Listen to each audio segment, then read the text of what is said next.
Could you walk us through some of the common critiques that we've been hearing over the last several days about United Health and other insurance companies, and maybe compare those to reality, and then give a sense of why the actual reality works the way that it does? Go. Wow, that's an awful lot. I could write you a book, but instead of doing that, what I'm going to say is that the complaints about United Health are basically that United Health denies claims. And there's some data to suggest that United Health denies claims at higher rates than other insurers, perhaps at the highest rate of any of the private health insurance companies, or the major ones anyway. And so people are mad at that, about that. And in some ways, I can understand that, because that sucks. Health insurance bureaucracy is deeply unpleasant to deal with, and getting rejected on something where you feel like this is vital or necessary or has been recommended by a doctor, it's no fun. No one likes that. So I'm not going to say oh, this is just wonderful. At the same time, what is your preferred system is the question that I want to ask, because every single healthcare system in the developed world that exists in some ways rations care or denies care somehow or another. And sometimes that's done through wait times. In Canada and the United Kingdom in particular, you just have incredibly long lines for wait. So they pretend that they just have that care is just sort of generally available, free at the point of care for everyone, and it's there and it's equal. And the thing is that the way they do that is that in the United Kingdom, you're going to wait 14, 18, and possibly more than that number of weeks in order to see a doctor, in order to get treated. In Canada, it is similar. Care is rationed through waiting. And so that's the way that they do that. And it's the government that does that. And it's the government that says, you can't have this or you can't have it right now.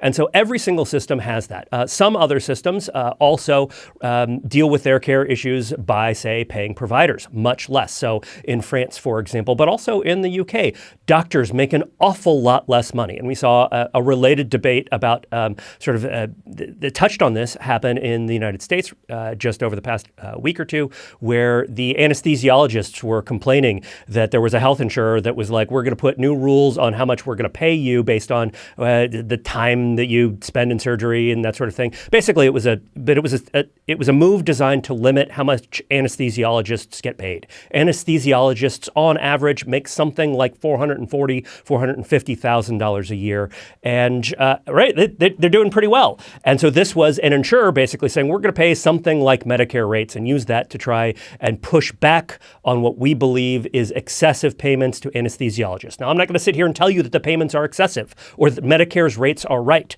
But what I am going to tell you is that there has to be some sort of pressure in the system not to overconsume. Otherwise, you end up with a system that cannot provide.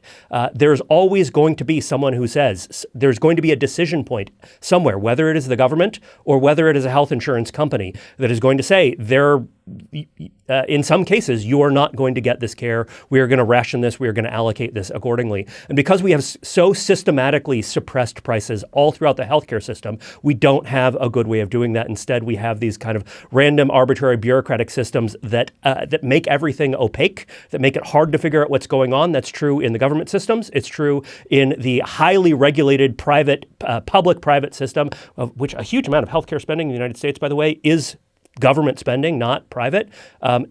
So whatever system you have, there is going to be someone who at some point says no. We don't have prices, which is the best way to allocate scarce resources. What we need in healthcare are real markets, real prices, and real market signals. We don't have that, and it makes people mad because what this system tells you is you're not the system just constantly says, well, you can't have this, and we're not really going to explain why. Two other things to just note very quickly are that health insurance companies tend to have very low profit margins, 5% or less, sometimes even quite a bit less than that, and they are legally required, in fact, to spend 80 or 85% of their total revenues on healthcare. So that effectively puts a profit ceiling. The other thing is here that what we're fundamentally talking about is tradeoffs. And what people don't like is the idea that there are trade-offs in healthcare in every single system. And there's a big contingent, particularly on the left in the United States, that is devoted to the idea that there don't have to be trade-offs and other countries don't have trade-offs. That is simply false. Every single country with any healthcare system that exists has trade-offs. I'm sorry, it's true. That's just the way the world works. That was a clip from the latest episode of the Reason Roundtable. To watch another clip, click here.